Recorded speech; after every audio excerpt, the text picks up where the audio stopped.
A House of Wolves exotic. The Warlock exotic helmet and the Ram quickly became a staple exotic for many Guardians, as it offered something that was in high demand at the time, that being a high armor stat. The Ram quickly became a popular choice in trials since having high armor was critical in surviving the dreaded 2-tap headshot from Thorn, and with high armor Titans and Ram Warlocks being able to spec enough armor to survive this with very little HP to spare. In the current meta, Thorn no longer terrorizes the Crucible, and it would seem that the use of the Ram has steadily declined, with most Warlocks going with the more conventional Crucible exotics like the Light Beyond Nemesis or the Claws of Ahamkara. But the Ram has never received a nerf to its exotic perk, and still continues to be a sound choice for Warlocks in both PvE and PvP. So the Ram has always been partially subclass neutral, but does lend well to a particular subclass. Before getting into the exotic perk, you can reroll the Ram to have any of the abilities grant super energy and orbs grant ability perks. Infusion or better already are always going to be the better choice for the second slot, but in the first slot, Inverse Shadow or in this case Hands On is another decent choice.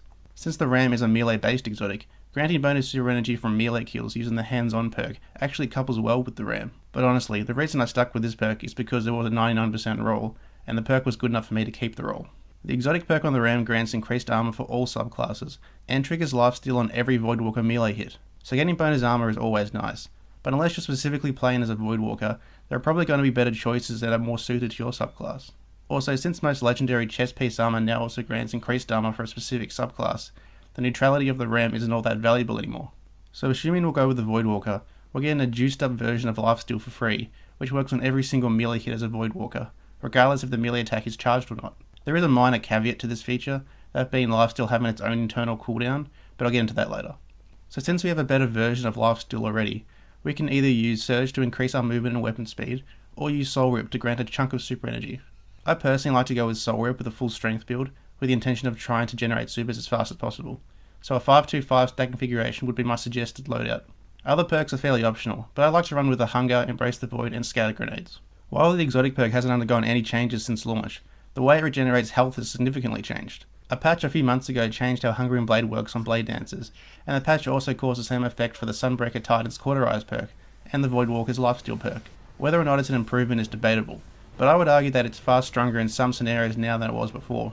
Instead of Lifesteal just starting health regeneration, as it did at launch, it now just instantly grants you a chunk of health. This is honestly how the healing perk should have worked in Year 1, since it just gives a chunk of health and doesn't get interrupted by incoming damage.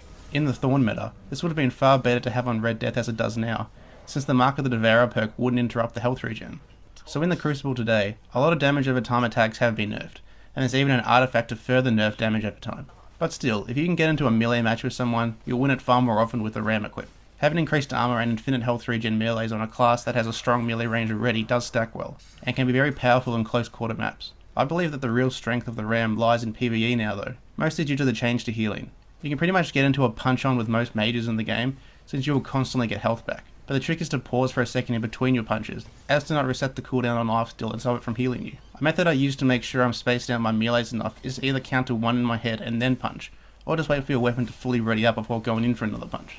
This obviously has some efficiency issues, like a shotgun will be better if you're already that close, or if you really want to go with a solid Voidwalker melee build, running a 5-2-5 Claws at Ahamkara build is a very good choice. But still, getting into enemies' faces and constantly getting health back is a pretty fun way to play at times. Also, if the modifiers are right, this would be a very viable setup. Anything from Brawler, Voidburn or Airborne, or a combination of these perks as was the case in this week's Heroic Strikes, makes the Ram build very potent and fun. So the Ram is still a great PvP choice as it was in Year 1, but since the changes to how lifesteal works, I believe its real viability has moved over to PvE. So give it a go, and have a blast getting into hand-to-hand combat with a Reaver Captain or a Praetorian. Thanks for watching guys, catch you on the next vid.